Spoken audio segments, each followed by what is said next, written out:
only golf tournament I've ever been to where they had daily injury reports for fans. And now it's time for Teed Off, brought to you by Yuengling, America's oldest brewery. Hi, everybody. Welcome back to Inside Golf. This is our Yuengling Teed Off segment. Today, our first trip to Northampton Valley's Grill Room for our Teed Off segment with Joe Logan from MyPhillyGolf.com, Tony Leodora, all over the place, Golf Styles Magazine, Golf Talk Live on WNTP, Saturday mornings, and from the Philadelphia Inquirer, Joe Giuliano. Not all over the place. It's, what is that, last chance for glory, or what do they call it, Glory's Joe? last shot. Glory's last shot. And we're talking about the PGA Championship, which is in Wisconsin, Kohler, Wisconsin, which is very similar to the people that make faucets and all that stuff, real right? Similar. It's real similar. A good reason for like that. The same, yeah. And Joe, in 98, Pete Dye opened it. 2004, they had the first PGA Championship at Whistling Straight, and now they're back only 6 years later. What about this? Is this potentially going to be the toughest of the four majors? It could be. I can tell you for a fact it's the toughest for spectators. I was there in 2004, and it's the only golf tournament I've ever been to where they had daily injury reports for fans.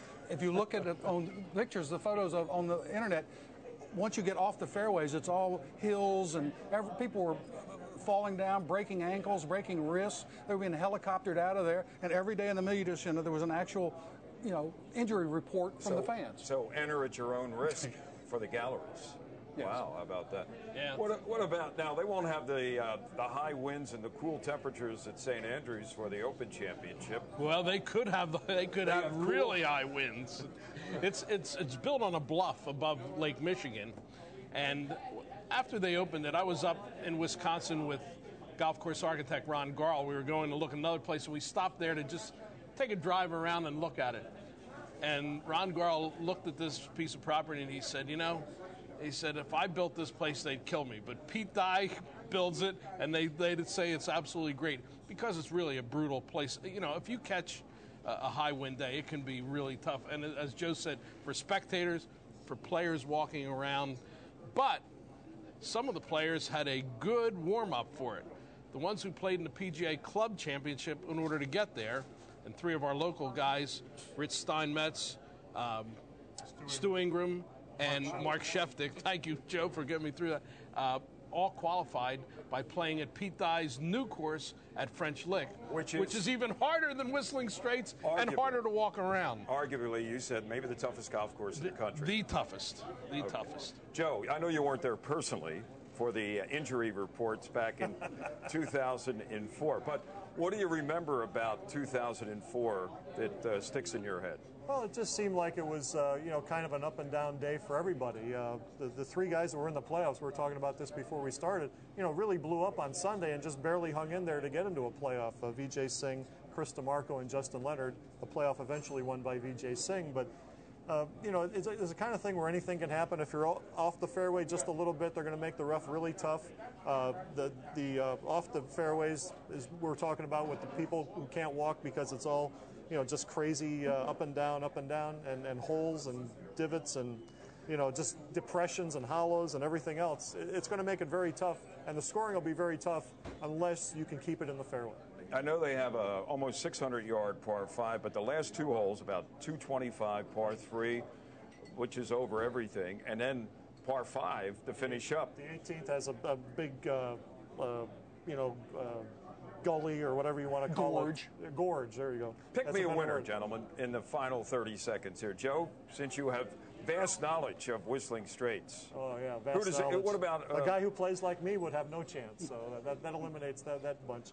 I don't know, Harry. I'd like to give it to a guy who can, keep the ball in the fairway. And I don't really know who's doing a good job of it. I mean, we saw Justin Rose at Aronimink keeping the fairway, but you don't want to pick a guy who's not won a major at that venue because experience is going to be the real key there. Tony. Good win player, Padraig Harrington, plus a foreigner because they're winning everything right now. They are winning everything. They are. Joe? I'm going to go out on a limb. I think Tiger's back. Tiger, who's that? Oh, Tiger, we remember him. Tiger Woods. Tiger Woods, this is it, huh? Don't hold me to this. You always pick Tiger for one major, so why not this one? Glory's and Tiger's last shot. Did you ever think you'd hear that in the same sentence? I'm going to go out on a limb, Tiger Woods. We just heard it. And for that, Mr. Leodora, a little bit of a refill. We want to thank our panel. We'll be back with more Inside Golf in just a moment.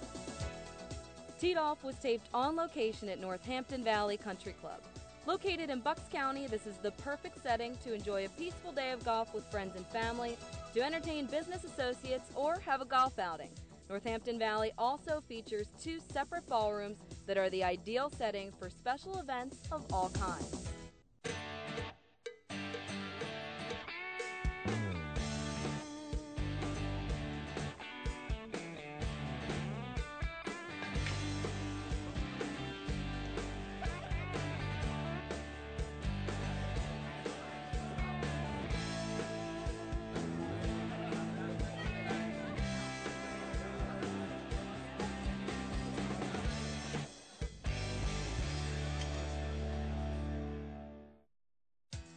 Guests of Inside Golf enjoy dining at Sin Sin, the popular Asian fusion restaurant located on Germantown Avenue in the heart of scenic Chestnut Hill. Well, we're here all month in the Pocono Mountains, and Carl Wilgus from the Pocono Mountain Visitors Bureau, you're going to show us around. What are some of the things that we get to see this month? Well, obviously, in addition to a lot of great golfing this month, you're going to get a chance to visit some of the attractions and some of the unique locations in the Pocono Mountains that give it its unique flavor. As you well know, water parks are becoming a big portion of our recreational offering, and I know you're going to be out at Camel Beach, one of my favorite places, and even more so one of my granddaughter's favorite places. Callie's Kitchen is a great opportunity to look at some of the unique food and flair that come out of the Pocono Mountains and small business people who really make a difference in what they're doing. And if golf isn't your forte, I mean, horseback riding with all of these mountain vistas in view is a great kind of outdoor recreation that we seem to have a plentiful supply of and that people really appreciate, both domestic and international visitors who come here. The Delaware Water Gap is a gorgeous place. Regardless of what your pleasure is, I think you'll find something out here that'll appeal to everybody. Well, Colleen, obviously the mountain trails in the Poconos have taken a toll. They sure have. It's very, very treacherous up here. A little more hilly than you're used to, but let me tell you, the golf courses are spectacular. Remember, what, an hour and a half from Center City, Philadelphia? Absolutely, so quick and easy. And priced, well, it's as competitive as you can get. We want to thank our host for our first look at golf in the Poconos. And we got another, 3 weeks to go. Oh, we sure do, and tons of attractions as well. So you rest up, get ready for next week on Inside Golf. Remember, no matter how bad it's going for you, and it went pretty bad for her, sit down and don't pick up. For Colleen, I'm Harry. See you next time on Inside Golf. You comfortable? You need a drink or anything? Inside Golf has been brought to you in part by Yingling, America's oldest brewery, by the Pocono Mountains Visitors Bureau. It's time to golf the Pocono Mountains. And by the Philadelphia Section PGA.